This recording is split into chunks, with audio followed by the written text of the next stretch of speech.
It's time to explore another creepy house, Beep. That can't be a coincidence. Don't Knock Twice review for the PlayStation VR. Let's begin!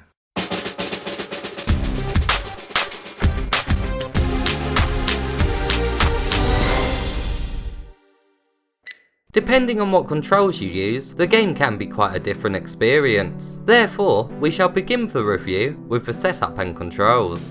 I played this game in a seated position just under 2 meters away from the camera. The head tracking was spot on and the game did not give me motion sickness. The game can also be played in a non-VR mode. The DualShock controller and 2 Move controllers are supported. 1 Move controller is not supported. Both controller types require you to teleport. Unfortunately, there is no smooth movement in this game. With the DualShock controller, you look at where you want to teleport to and then press the X button to teleport there. You'll be grabbing objects using the R2 button. To open doors, you'll be grabbing the handles and then pushing up on the right analog stick. It works fine, but the game is best played with 2 Move controllers, as they are used as your virtual hands and gives you a lot more freedom to inspect objects that you're holding. This is the way that I played for the majority of my time with the game. Even though I sat down for my playthrough, when using 2 Move controllers it is best to stand, because it is quite difficult to answer your mobile phone. Your mobile phone is found on your virtual hip, and your chair is likely to get in the way of the Move controllers being able to reach the phone. There's a button that makes your hand reach out, but you have to press the grab button at exactly the right time, otherwise you will miss what you want to pick up. It does feel quite clunky, but does come in handy for far away objects in the rooms.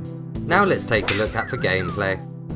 The story is about a mother trying to save her daughter from a demonic witch. It is mainly told through journal entries that are scattered around the house. If you don't read these, you won't have a great understanding of what is going on. The main objective of this game is to find items that are hidden throughout the manor, so that you can perform a ritual. You'll be searching the house with a candle in your hand. It really is quite creepy, and to make you feel a little safer, you can set other candles alight. It feels great doing this. Quite a lot of the jump scares did get me, and I've played a lot of horror games over the years. There is one in this game that I'm 100% sure will get you, even if you have played every single horror game ever created, because this jump scare is really enhanced with the use of VR. It really did catch me off guard. Although there are weapons in this game, they are rarely used to fight with. They are mainly used as tools to access new areas of the house. It feels so satisfying to swing a Move controller and destroy something that is blocking your way. The exploration in this game really is the best part, and there are collectibles for you to find too,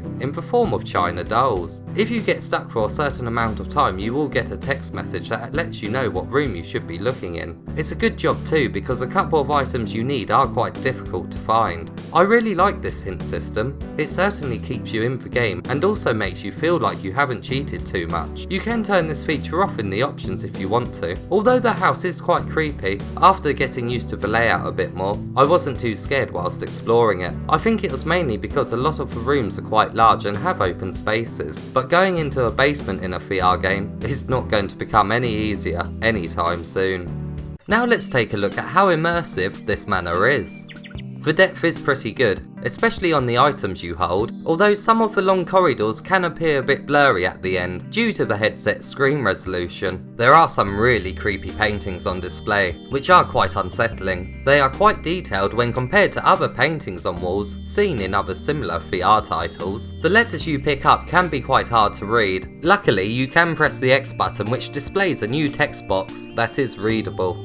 When using the Move controllers, you will find that you have to put one of your 2 objects down at some points to be able to hold another. It can be a bit annoying having to keep managing what you are holding, but it is also very realistic and helps to make the virtual hands feel like your own, as you don't have an inventory that can carry a silly amount of items. It's very unnerving when you have to decide whether or not to leave a weapon behind. Picking your phone up to read messages feels great, and because mobiles are a part of our everyday life, it simply makes the world more believable. There is only one main loading screen in this game, so you won't have to be waiting around staring at a loading bar every so often, which is always a plus for a VR title.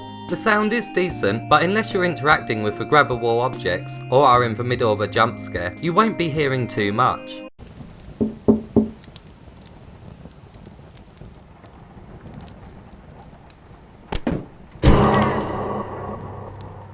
I personally like there not being too much sound. It certainly makes it more intense when something is heard, such as banging noises coming from a room you're just about to pass.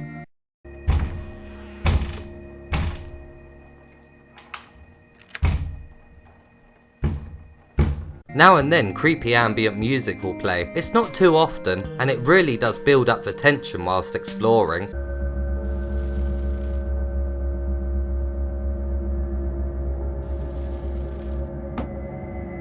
Now let's take a look at how long the game is, and what trophies come with it. It took me around an hour and 45 minutes to complete the game, but as most of you know by now, I like to take my time with these games and read all the letters and inspect every object that I come across. I was also searching for the game's collectibles, so if you don't do these things, you will likely beat the game quicker than I did. If you are a trophy hunter, there is quite a few trophies to keep you busy, and this game does have a platinum. In total there are 29 trophies that can be achieved. There is 9 bronze, 14 silver, 5 gold and 1 platinum. I had received 69% of trophies on my first playthrough. I was unable to find all the collectibles, and I also missed some physics-based trophies, like dunking a basketball through a hoop. And now it's time for the verdict. This game is based on the film of the same name. Unfortunately, I haven't seen the film, so I'm unable to make any comparisons. What I can say though, is that if you like the VR horror genre, and like exploring every nook and cranny of a creepy house, then this game won't disappoint. It may not be the scariest experience ever, but some of the jump scares will certainly get you. Being able to use your hands to interact with the world is something that all horror games need to have, and because you can grab quite a lot of the items found in the manor, it really is quite an immersive experience. The manor encourages exploration more so than other similar titles, thanks to you being able to unlock extra routes and cupboards later on in the game. It really did give me an incentive to return to previous rooms I had been in, and I really did have fun searching them again. Exploration is certainly the game's biggest strength, and I do see myself coming back to it in the future to try and find all of them sneakily placed China dolls. I give Don't Knock Twice a score of 7 out of 10. That can't be a coincidence. Go on then, Beep. See what they want. It's a bit embarrassing, but I've gone into shock and my body is paralysed.